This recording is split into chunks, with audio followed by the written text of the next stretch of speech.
also say, when Honorable Jagulanyi, you had a very fantastic write-up in the manifesto about tourism. I was actually very impressed.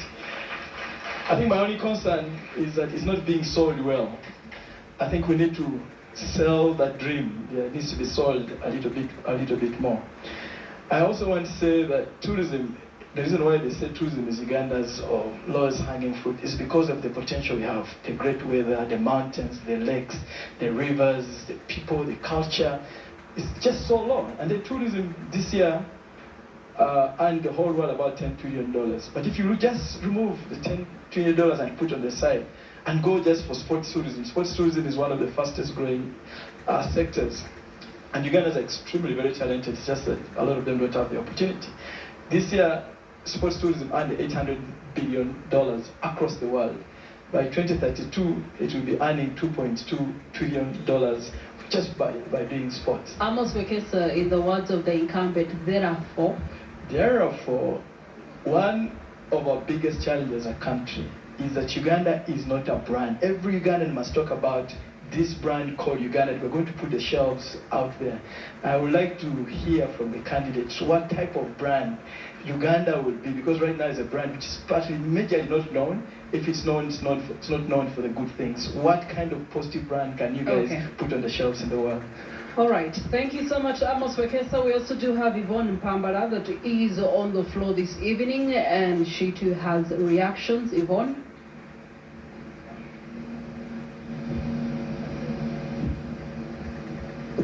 Our online audience, please keep those questions coming. We're going to be turning to them a little bit later on Facebook, on X, as well as TikTok. We're also streaming live on our websites, NTV Uganda, as well as Daily Monitor. Yvonne? Thank you so much for the opportunity. I'm glad that NTV has put a very spirited fight for us to be able to be at this debate. It's very unfortunate that we have 3 candidates that have shied away or cowered away, that's what I would call it, because it's very key for majority of our presidential candidates to come here and put a spirited fight in terms of what they feel is the vision for Uganda. So I appreciate the candidates that have made that deliberate choice to be here, and Uganda does not take it for granted. So we see you. Thank you. It's becoming very, I would call it problematic from the kind of generations we come from, that, you know, the voter apathy in Uganda has gone high because Ugandans no longer believe in the systems. Not even elections. They don't believe in elections anymore. I feel that is one of the biggest problems, because we are going to sit on these platforms and talk and give the visions.